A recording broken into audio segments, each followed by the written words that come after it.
Various Thoughts, Volume 27. What's good, ladies and gentlemen? Hope you all having a good weekend. I know I am. First off, I want to get on the NFL preseason games right now. People are screaming bloody murder. Well, preseason games are meaningful. They're compelling. You should sit down and watch.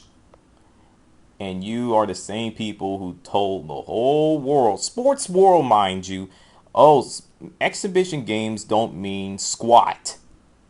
And now all of a sudden, this year's preseason games in the National Football League, it's meaningful. For Brett Favre is back. Michael Vick, I'm glad that he got a second chance, in the National Football League. And I know there's most people out there don't want to see that happen. And he got a second chance. Deal with it.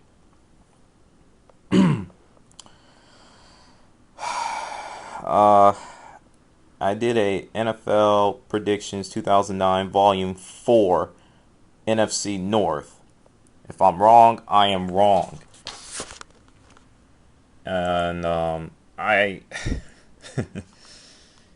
did, like I said, I did a prediction on that division, and some user went completely bonkers and said, "You're wrong. How dare you give the Minnesota Vikings a 9-7 verdict?" Genius. It's my picks.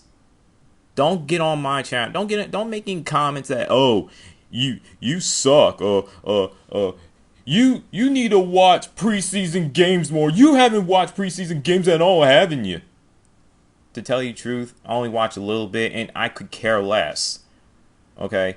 Preseason games are not going to make or break a team's entire year based on what? 3, 4, 5 preseason games? They need to limit at least 2.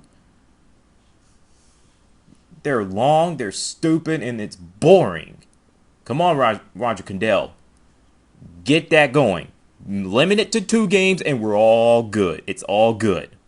Okay?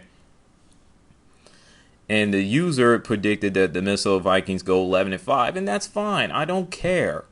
But when you get on my video and blast me to the atmosphere, "Oh, you suck. How dare you disrespect the Minnesota Vikings like that?"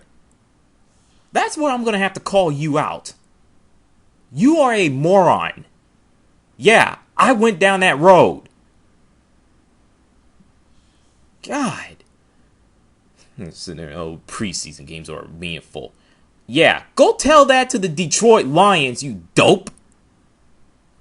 "Oh, they went undefeated in preseason." Yeah, and look what the hell happened to them in the regular season last year. Let me think about that for 2 seconds. They went 0-16. Yeah, just because you go undefeated in the the preseason doesn't translate success in the regular season. The Carolina Panthers had a bad record?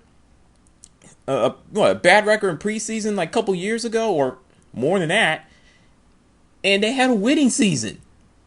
So, what are you talking about? Preseason don't mean spit. It don't mean squat. Don't tell me preseason games are meaningful, because it isn't. Oh, wow, Brandon Marshall. Oh, that's a compelling story in Denver with the Denver Broncos. Denver Broncos is so jacked up. That situation is jacked up. Not just Brandon Marshall. He's a moron. And for them to sit there and label him as Little T.O., that's funny. Last I checked, Terrell Owens never hit a woman. How are you going to compare him to T.O. being a cancer? Brandon Marshall is just being a diva. That's all he's doing. Okay? This... Oh... Oh, wow. Now, second of all, I just feel that, like I said, I'm going to say this one more time, the preseason games are meaningless. I don't know how many times I'm going to have to tell you. You know? So don't ask me again about the preseason games, okay? They're meaningless and pointless. And the Carolina Panther fans who are going absolutely insane over, the team's play based on the preseason games, return your Carolina Panthers fan card immediately and just go away. If you're really gonna determine the entire year based on preseason games, you are psychotic. You are drunk.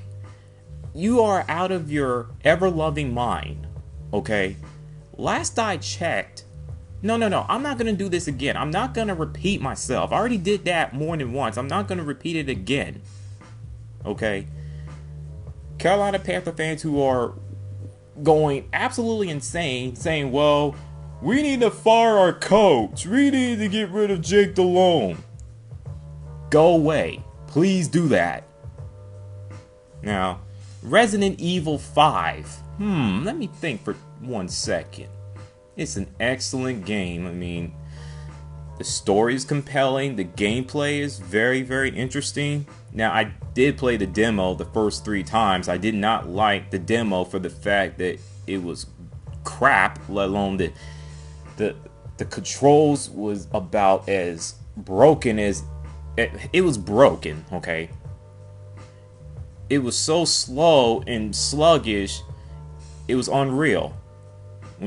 When I played the regular version of the game, it was interesting. It wasn't as, broken.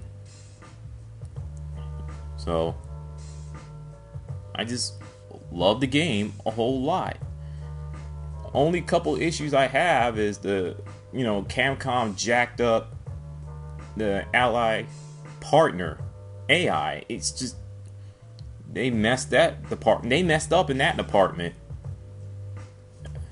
I mean, every time you're doing something, you're either shooting or you're doing something else, she's in your way. She won't get out of the way. Makes you feel like you want to play that ludicrous Move song.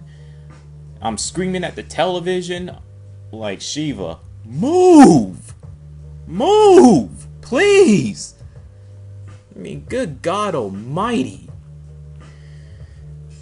And when it comes to guns and ammo, she is very wasteful.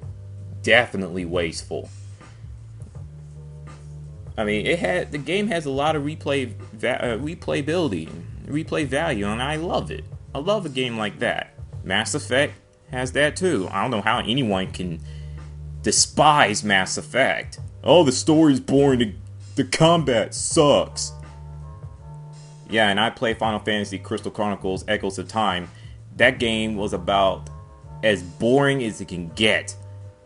I literally almost fell asleep just playing that game on the Nintendo DS. I'm going out of the way and saying it's the most boring game I played in 2009 so far. I don't know if someone beat the whole game or they just got stuck and they just don't want to play. I played it at least 4 or 5 times. I was bored. My little brother only played like 2 or 3 times. He got bored. He just went back to Sonic Chronicles: The Dark Brotherhood. So that's his first time ever playing a turn-based old school RPG game. Period. Now NBA Live 07, I did say that it's the worst game. The controls is just jacked up. I mean the gameplay is just really, really too easy and just all messy. And the graphics is how can I play this? The graphics is the only thing they got it right in that department. Other than that, they just messed that up. They really messed up the gameplay for NBA Live 07. I mean, I haven't played NBA Live series since, like I said, 07. I just did not like NBA Live 07 at all. It was messy. I mean, the basketball players should be moving. Not when they move like like they're hockey players. They're ice skating. That's not supposed to happen in a video game. When you look at NBA 2K series, next gen games, it's real, it's smooth, the gameplay is very, very good. So it's not where you're just hot all the time. You know, you can be hot or you can be cold. It's almost as realistic as it's realistic. So NBA Live, EA Sports better get it together, or NBA 2K basketball is going to take them out. And once that happens, NBA Live and EA Sports have no one to blame but themselves. And with that, peace.